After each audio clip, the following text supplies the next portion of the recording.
And now we're talking about Nightfall the Gathering at Old Tucson Studios.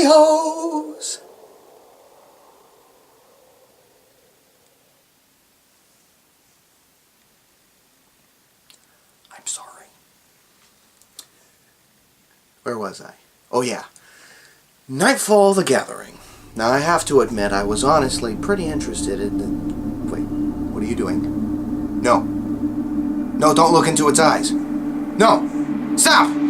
Don't look into his eyes! Anyway, I was pretty psyched with Nightfall Resurrection and was interested where they were going to go with this story in Nightfall the Gathering, October of 2005. This year you had some current as well as new venues to enjoy. The Gargoyles were in Town Square. Los Mariachis La Cucarachas were also in Town Square. And you had another brand new frightmares called The Spectre's Revenge. You also had a brand new comedy bloodletting show called The Grand Masochistic Lodge of Pain and Suffering, number 666. Now this show would be the last year to date at Old Tucson Studios would utilize the guillotine, a classic tool of terror that has been haunting guests since the very beginning of Nightfall at Old Tucson Studios. There's still hope, though. There's still hope. For haunted attractions, you had the Train of Terror. They had the Carousel of Chaos, where they reconfigured the Silver Lake Park Carousel to run backwards. Yeah, that's right. Backwards. This year, the Iron Door Mine Ride became the Mine of Lost Souls, inhabited by ghostly, bloodthirsty pirates. Also, the gazebo this year assisted as the One Skull haunted attraction called Master Morbid's Ghastly Gallery. And they also had Creepy the Clown's Sinister Circus, a haunted walkthrough that paid homage to the traditional dime show exhibition, Run Amok. Hosting the facility was Creepy the Clown himself, as well as a slew of other deranged clowns. And finally, there was Evil Unbound at the North End set.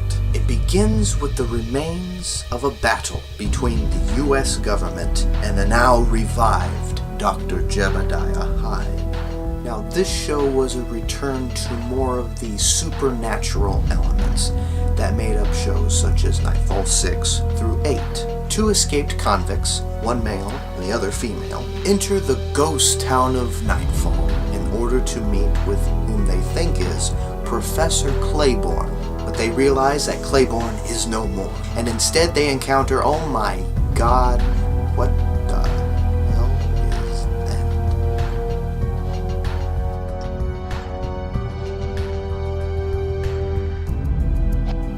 Anyway, two southern stereotypes in dune buggies, or as I like to call them, doom buggies.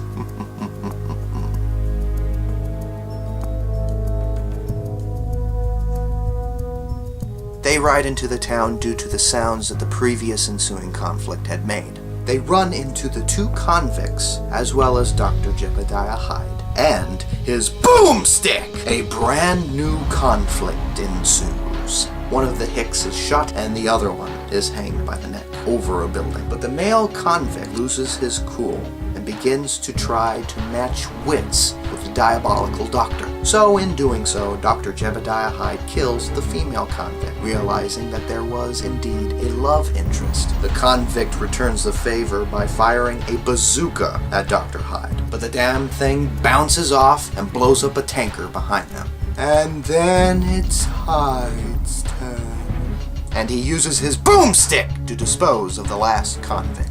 And that is Nightfall the Gathering at Old Tucson Studios. And it was okay.